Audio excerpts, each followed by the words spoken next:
Morning children. Previous క్లాస్లో రాజా బలగయ్య lesson start చేశాం కదా. చదివారా అసలు ఒకసారి చదివారా? గుర్తుందా అసలు చదివిన లెసన్ గుర్తుందా? మనం ఎంతవరకు చెప్పుకున్నాం?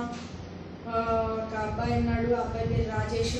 అతను చాలా బుద్ధిమంతుడు, నిజాయితీపరుడు.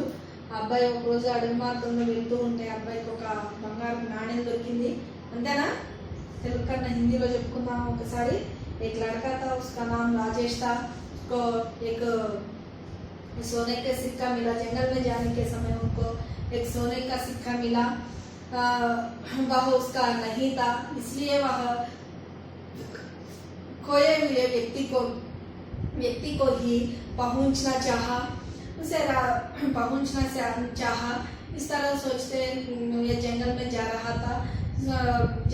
उसका रास्ते में एक साधु महाराज मिला. राजेश ने उस सिक्के को साधु को दे दिया. उसने कहा कि मुझे नहीं चाहिए, उसको किसी गरीब को दे दो ताकि वह अपना पेट भर सका. ఇంతవరకు చెప్పుకున్నాం. ఆ సిక్కనే ఆ సాధువుకి ఇవ్వబోతే ఆ సాధువేమో నాకొద్దు, ఎవరైనా బీదవాడు ఉంటే వాడికి ఇవ్వు నాయన, వాడి పొట్ట నింపిన వాడు అవుతావు అంటే వాడికి ఆ రోజు ఆకలి తీర్చిన వాడు అవుతావు అని చెప్పి చెప్పాడు. दान तरह नेक्स्ट कंटिन्यूशन చూడండి. साधु की बात मानकर राजेश आगे चला तो उसने देखा कि किसी राजा की सेना चली जा रही है. సాధు ఆ మాట చెప్పాడు. సరే సాధు మాట విని ఆ అబ్బాయి మళ్ళీ అడవి మార్గం గుండా నడుచుకుంటూ వెళ్తూ ఉంటే ఆ అబ్బాయికి ఒక సైన్యం కనిపించింది. ఒక రాజుగారి సైన్యం కనిపించింది. इतनी बड़ी सेना को देखकर वह सोचने लगा कि जरूर कोई बात रही होगी जो राजा अपने सेना लिए जा रहे हैं. అబ్బాయి ఆ పెద్ద సైన్యాన్ని చూసి ఆలోచిస్తూ ఉన్నాడు. అబ్బో రాజుగారు ఎందుకు ఇంత పెద్ద సైన్యాన్ని తీసుకొని ఎక్కడికి పోతున్నారు అని చెప్పి ఆలోచిస్తూ ఉన్నాడు. ఉస్నే ఏక సైనిక్ సే పూచా, ఆలోచిస్తూ ఒక సైనికుడిని పిలిచి అడిగాడు. పూछना అంటే అడగడం. भाई आपके राजा इतने बड़ी सेना लिए कहाँ जा रहे हैं? మహారాజా బాబు సైనిక్, మీ రాజుగారు ఇంత పెద్ద సైన్యాన్ని తీసుకొని ఎక్కడికి వెళ్తున్నారు? మీరంతా ఎక్కడికి బయలుదేరి వెళ్తున్నారు అని చెప్పాడు. రాజేష్కి ఆ సిక్కా దొరకంగానే మళ్ళీ సాధువుకి ఇచ్చాడు కదా. సాధువు ఏం చెప్పాడు? బీదవాడు ఎవరైతే ఉంటారో వాళ్ళకిస్తే ఆ రోజు నువ్వు వాళ్ళ యొక్క పొట్ట నింపిన వాడు అవుతావు, అంటే వాడి యొక్క ఆకలి తీర్చిన వాడు అవుతావు అని చెప్పి సాధువు చెప్పాడు. చెప్పిన తర్వాత రాజేష్ ने जंगल में जाने के समय एक सेना आती दिखाई. राजा की सेना आती दिखाई. రాజుగారి సైన్యం రావడాన్ని చూశాడు. राजा भी उसमें था. రాజుగారు అందులో ఉండడం చూశాడు. రాజేష్ ने यह पता जान लिया कि राजा पैराग्राफ ये हमारा राजा शूर सिंह है जो पड़ोसी देश पर आक्रमण कर उसे लूटने जा रहे हैं. उसने जवाब दिया. ఈ అబ్బాయి మధ్యలో సైనికుడిని ఆపాడు కదా. ఆపి ఎక్కడికి వెళ్తున్నారు మీరు, ఏంటి, ఎందుకు వెళ్తున్నారు, ఇంతమంది సైన్యం ఎక్కడికి వెళ్తున్నారు అని చెప్పి అడిగాడు. దానికి రాజేష్ అడిగినటువంటి ప్రశ్నకి అబ్బాయి సైనికుడు ఏమని సమాధానం చెప్పాడు? మా యొక్క రాజు పేరు సూరసింహుడు, చాలా గొప్ప వీరుడు. మరి మేము ఇతర దేశాన్ని, వేరే దేశాన్ని ఆక్రమించుకోవడానికి వెళ్తున్నాము అని చెప్పాడు. राजेश ने साधु को बात मानकर जंगल में जा रहा था. जाने के समय एक राजा के बड़ा सैन्य मिलते थे. उस समय में राजेश ने एक सैनिक को पूछा, भाई आप राजा इतने बड़ा सेना लेने से कहाँ जा रहे हैं? सैनिक ने कहा कि हमारा राजा का नाम शूर सिंह है. वह बहुत पराक्रम शूर था और पड़ोसी राज्य को आक्रमण करने वाला राजा था. వేరే దేశాన్ని ఆక్రమించుకోవడానికి వెళ్తున్నాము. और उस लूटने जा रहा था. ఆ దేశంలో ఉన్నటువంటి సొమ్ముని వాటన్నింటినీ కూడా తీసుకోవడానికి వెళ్తున్నాము అని చెప్పాడు. ఎవరు? సైనికుడు చెప్పాడు. చెప్పిన వెంటనే ఏం చేశాడు? రాజా కే పాస్ గయా.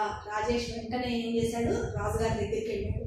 సోనే కా సిక్కా ఉన్కే ఓర్ బడాతే హుయే కహా, लीजिए महाराज आप इसे रख लीजिए. వెంటనే రాజేష్ ఆ రాజుగారి దగ్గరికి వెళ్ళి, మహారాజా ఇవ్వండి, ఇది ఉంచుకోండి అని చెప్పి చేతిలో అబ్బాయి దగ్గర ఉన్నటువంటి గోల్డ్ కాయిన రాజుగారి చేతిలో పెట్టాడు. ఎందుకు పెట్టాడు చెప్పండి, ఎందుకు పెట్టాడు చెప్పండి? మహారాజు అంటే ఈ అబ్బాయికి ఉన్నటువంటి ఆలోచన ప్రకారంగా మహారాజు అంటే అతని దగ్గరే బోల్డ్ అంత డబ్బు ఉంటుంది, అంతేనా? ఆ అబ్బాయి దగ్గర, మహారాజు దగ్గరే బోల్డ్ అంత డబ్బు ఉంటుంది. ఈ అబ్బాయికి ఏమని అర్థమైంది, మన దగ్గర డబ్బు లేకపోతేనే కదా వేరే వాళ్ళని అడుక్కోవడానికి అడగడానికి వెళ్ళేది. అదేవిధంగా ఆలోచించి పాపం ఈ రాజుగారి దగ్గర డబ్బు లేదంటుంది, అందుకే వేరే రాజ్యానికి వెళ్ళి అక్కడ ఉన్నటువంటి ఆస్తుల మొత్తాన్ని కూడా తీసుకోవడానికి ప్రయత్నం చేస్తున్నాడు అని చెప్పి రాజుని బీదవాడుగా భావించి తన దగ్గర ఉన్నటువంటి ఆ గోల్డ్ కాయిన్ ఇవ్వడానికని వెళ్ళాడు. బేటా ముझे क्यों देना चाहते हो, రాజా నే ఆశ్చర్య కే సాత్ పూछा. వెంటనే ఈ అబ్బాయి ఇవ్వగానే ఆ రాజుగారు ఏం చేశాడు, ఆశ్చర్యానికి గురయ్యాడు. మనం ఎవరైనా గొప్ప ఉన్నవాడి దగ్గరికి వెళ్ళి ఇవ్వండి 10 రూపాయలు ఉంచుకోండి అని చెప్పాను, లేదా ఒక 100 రూపాయలు ఉంచుకోండి అన్నాం అనుకో, వాడు మనల్ని పైనుంచి కిందికి ఎలాదిగా చూస్తుంది. అట్లాగే ఈ అబ్బాయి కూడా మహారాజు దగ్గరికి వెళ్ళి, మహారాజా ఈ ఈ బంగారం కాయను ఉంచుకోండి అని చెప్పంగానే ఆ రాజుగారికి ఆశ్చర్యం వేసి, ఏంటి బాబు ఇది ఎందుకు ఇస్తున్నావు నాకు అని అడిగాడు. महाराज एक साधु ने कहा था कि जो सबसे गरीब दिखे उसे यह सिक्का दे देना. राजेश करुणा स्वर में बोला. महाराज एक साधु ने कहा था, మహారాజా నాకు ఒక సాధు కనిపించాడు. అంటే అబ్బాయి ఫస్ట్ నుంచి జరిగిన సంగతి అంతా చెప్పుకుంటూ వచ్చాడు మహారాజుతో. ఏమని, నా పేరు రాజేష్, నేను దారిలో వెళ్తుంటే నాకు బంగారు కాయిన్ దొరికింది, నేను దాన్ని సాధువుకి ఇచ్చాను. ఇస్తే సాధువు ఏం చెప్పాడు, వద్దు నాయన ఇది సాధువులకు కాదు, ఎవరైతే బీదవారు ఉంటారో వాళ్ళకి ఇవ్వమని చెప్పాడు. మరి నేను అదే దారి ఉంటా వస్తూ ఉంటే నీ సైన్యం, పెద్ద సైన్యం కనిపించింది. ఆ సైన్యం మొత్తంలో ఉన్నటువంటి ఒక సైనికుడిని ఆపి ఎక్కడికి వెళ్తున్నారు అని అంటే, మా రాజు పేరు సూరసింహుడు, ఇతర దేశాలు ఆక్రమించుకోవడానికి వెళ్తున్నాను అని చెప్పాడు. అందుకోసం అని చెప్పి ఆ కాయిన్ని నీకు నేను ఇస్తున్నాను అని చెప్పాడు. మై రాజా హూ రాజా, మై తుజే గరీబ్ లగ్తా హూ, రాజా క్రోధ్ సే బోలా అని చెప్పి ఆ అబ్బాయి రాజేష్ ఎప్పుడైతే పాపం బాధతోటి, జాలి గుణంతో అందుకే మహారాజా నీకు ఇస్తున్నాను అని ఎప్పుడైతే చెప్పాడు, రాజుగారికి వెంటనే కోపం వచ్చింది. ఏంటి, నేను నీకు ఎలా కనపడుతున్నాను, నేను ఒక మహారాజుని అని చెప్పాడు. महाराज यदि आप अमीर होते तो दूसरे देश को लूटने के लिए इतनी बड़ी सेना लेकर क्यों जाते. అబ్బాయి చూడండి ఎంత వినయంగా చెప్పాడు. మహారాజా, అదే ఒకవేళ మీరే కనుక బాగా ఉన్నవాళ్ళు అనుకోండి, డబ్బున్న వాళ్ళు అనుకోండి, ఉన్నట్లయితే కనుక మీరు వేరే రాజ్యాన్ని దొంగిలించడం కోసం, రూట్ అంటే కొల్లగొట్టడం, దొంగిలించడానికి మీరు ఎందుకు వెళ్తారు చెప్పండి అన్నాడు. రాజేష్కి బాత్ రాజాకి సమజ్ మే ఆ గయి. రాజుగారికి ఆ అబ్బాయి చెప్పినటువంటి మాటలు అర్థమైంది. ఉన్హే అప్ని గల్తీ అహసాస్ హువా, తను చేసినటువంటి తప్పు ఏంటో తను తెలుసుకొని ఆహసాన్ని ఫీల్ అవ్వదు, తను చాలా ఫీల్ అయ్యాడు. राजेश की प्रशंसा करते हुए उन्होंने सेना को वापस लौटने का आदेश दिया. వెంబటే రాజేష్ చెప్పినటువంటి మాటలను అర్థం చేసుకున్నటువంటి రాజు ఏం చేశాడు, తన పెద్ద సైన్యాన్ని తీసుకొని ఇతర దేశాన్ని కొలగొట్టడానికి పోతున్నాడు కదా, ఆ సైన్యం మొత్తాన్ని కూడా వెనక్కి రమ్మని చెప్పాడు. उस दिन से राजा ने अपनी संपत्ति जनता की सेवा में खर्च करना आरंभ कर दिया. ఇక ఆ రోజు నుంచి రాజుగారి కోసం ప్రజలు ఎంతగా అయితే సేవ చేస్తున్నారో దాన్ని గుర్తించలేదు కదా మరి రాజు ఇంతకాలం నుంచి. అందుకని తన ధాన్యాగారంలో ఉంచినటువంటి ఆ ధనాన్ని మొత్తాన్ని కూడా ప్రజల యొక్క సేవ కోసం ఖర్చు పెట్టడం మొదలుపెట్టాడు. అర్థమైందమ్మా, పాఠం అర్థమైందా? మనం ఎక్కడి నుంచి చెప్పుకున్నాము, అబ్బాయి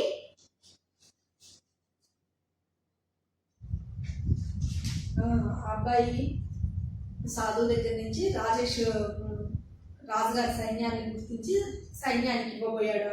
సైన్యంలో ఉన్నటువంటి వాడిని ఆపి రాజు ఏం చేస్తాడో అనుకొని ఆ కాయిన్ ఆయనకి ఇవ్వబోయాడు. ఇవ్వబోతే ఆయనకి ఇచ్చినటువంటి కారణం ఏంటో కూడా రాజేష్ తెలియజెప్పడంతో ఆయనకి జ్ఞానోదయం కలిగింది. మహారాజు యొక్క పేరేంటి, సూరసింహుడికి జ్ఞానోదయం కలిగింది. అప్పటి నుంచి ఆయన వేరే రాజ్యానికి వెళ్లకుండా తన రాజ్యంలో ఉన్నటువంటి ప్రజల కోసం అని చెప్పి తన దగ్గర ఉన్నటువంటి సంపదని ఖర్చు పెట్టడం మొదలుపెట్టాడు. చూడండి ఇప్పుడు చెప్పుకున్నంత వరకు చూడండి साधु की बात मानकर राजेश आगे चला तो उसने देखा कि किसी राजा की सेना चली जा रही है। इतनी बड़ी सेना को देखकर वह सोचने लगा कि जरूर कोई बात रही होगी जो राजा अपनी सेना लिए जा रहे हैं। उसने एक सैनिक से पूछा, भाई आपको राजा इतनी बड़ी सेना लिए कहाँ जा रहे हैं? ये हमारे राजा शूरसिंह हैं जो पड़ोसी देश पर आक्रमण कर उसे लूटने जा रहे हैं। उसने जवाब दिया। राजेश राजा के वापस गया, सोने का सिक्का उनकी ओर बढ़ाते हुए कहा, लीजिए महाराज, आप इसे रख लीजिए। बेटा मुझे क्यों देना चाहते हो? राजा ने आश्चर्य के साथ पूछा। महाराज एक साधु ने कहा था कि जो सबसे गरीब दिखे उसे यह सिक्का दे देना। राजेश करना स्वर में बोला, मैं राजा हूँ राजा, मैं तुझे गरीब लगता हूँ? राजा क्रोध में बोला, महाराज यदि आप अमीर होते तो दूसरे देश को लूटने के लिए इतनी बड़ी सेना लेकर क्यों जाते? राजेश की बात राजा की समझ में आ गई। उन्हें अपनी गलती के एहसास हुआ। राजेश की प्रशंसा करते हुए उन्होंने सेना को वापस लौटने का आदेश दिया। उस दिन से राजा ने अपनी संपत्ति जनता की सेवा में खर्च करना आरंभ कर दिया। ఓకే, ఇప్పుడు జరిగినంత వరకు మనం ఒకసారి సారాంశంలాగా చూసుకున్నాము.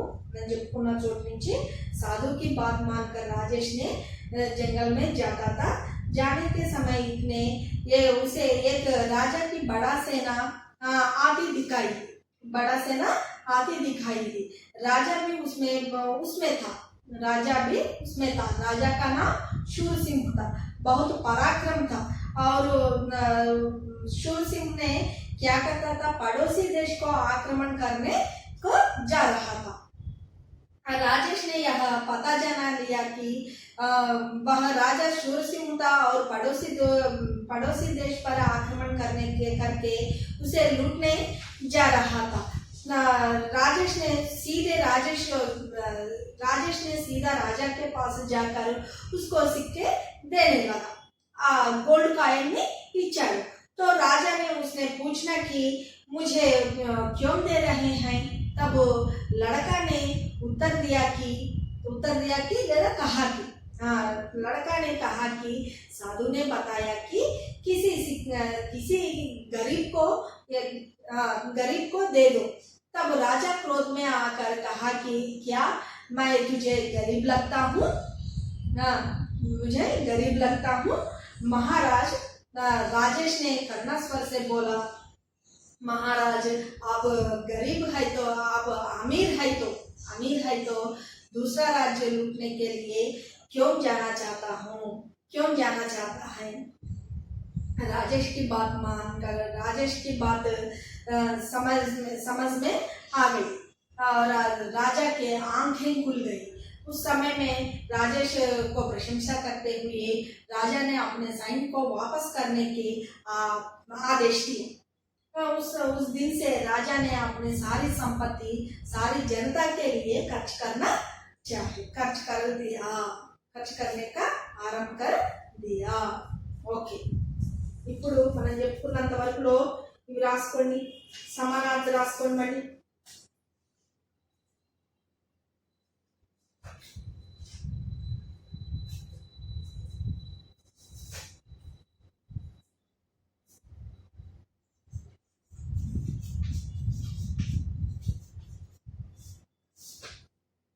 समानार्थी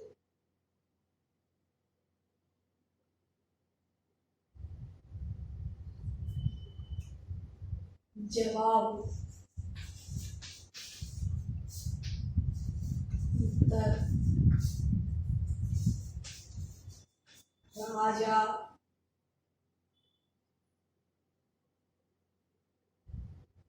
राजा नरेश नृप शासक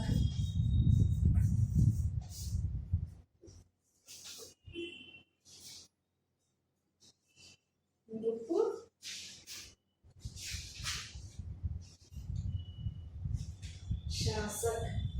नेक्स्ट प्रश्न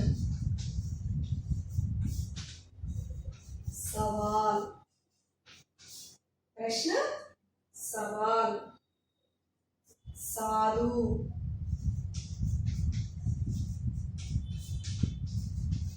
संत प्रशंसा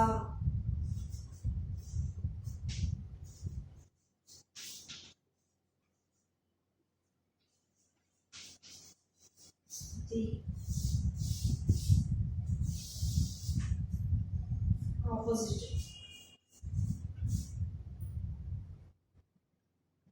क्रोध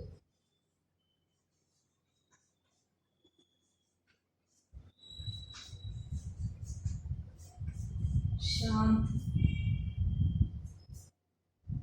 आरंभ अंत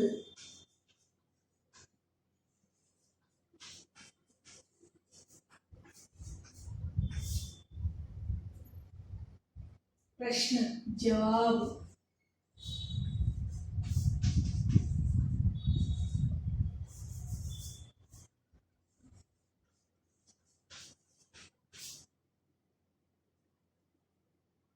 समझ ना समझ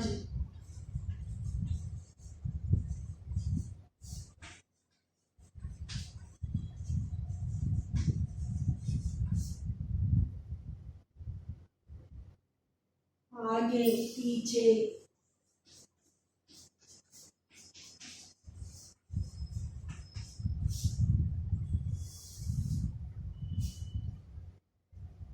प्रशंसा निंदा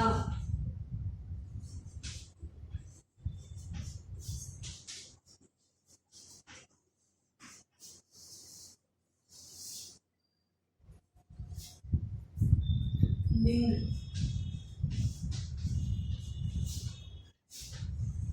इंదులో రాజా रंग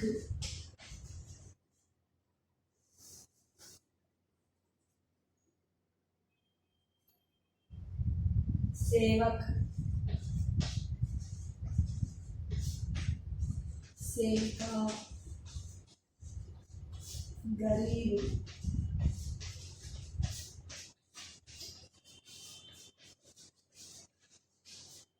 गरीबी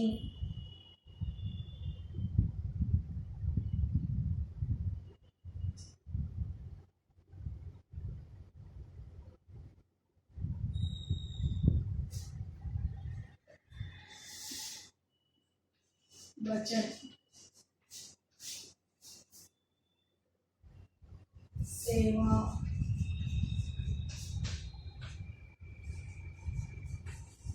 सेवाएं बात बातें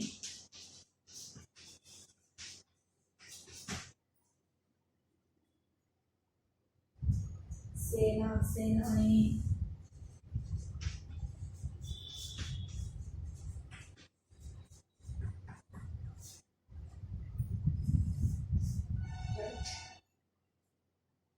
वचन बिंदु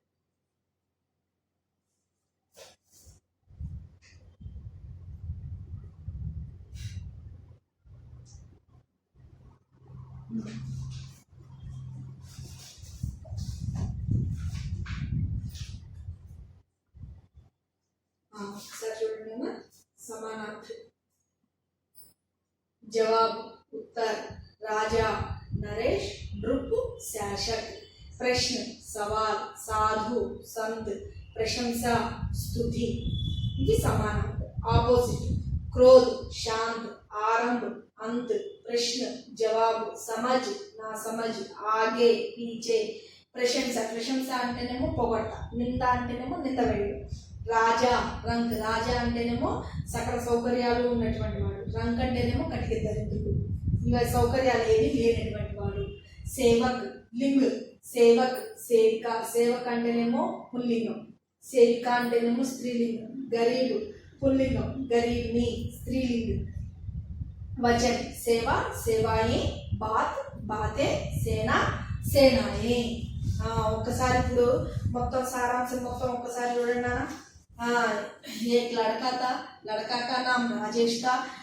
राजेश बहुत ईमानदारी और बुद्धिमान लड़का था। एक दिन जंगल में जा रहा था, जाने के समय उसको एक सोने का सिक्का मिला और सिक्का उसको नहीं था, उसका नहीं था। उसे इसलिए वह खोए हुए व्यक्ति को ही पहुंचना चाहा। रास्ते में जाने के समय, जंगल में जाने के समय उनको एक साधु महाराज मिला। साधु महाराज को ये सिक्के को दे दिया। महाराज ने कहा था कि ये सिक्का मेरा को नहीं, एक गरीब को दे दो, उसको पेट भर सका।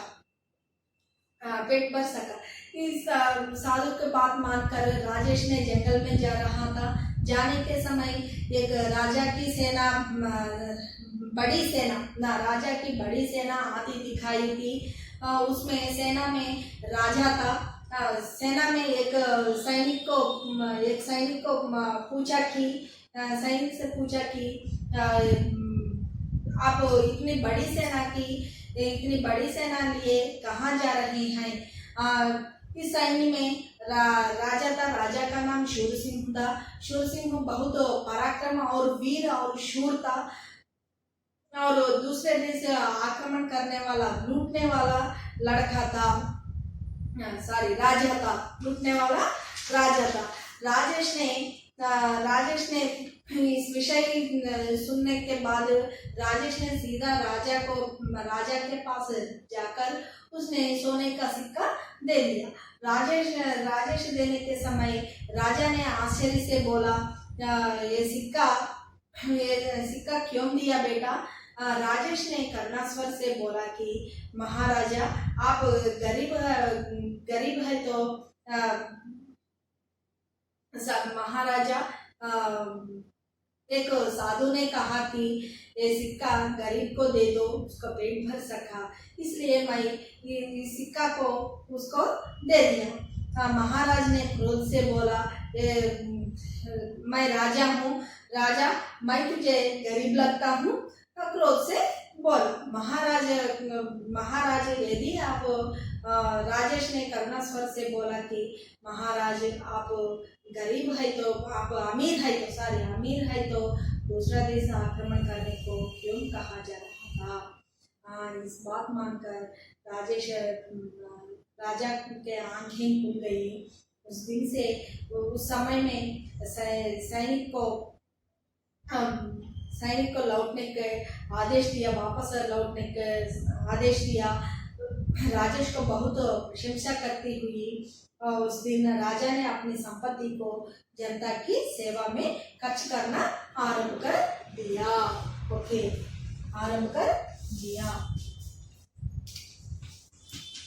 Homework, lesson reading, full lesson 2,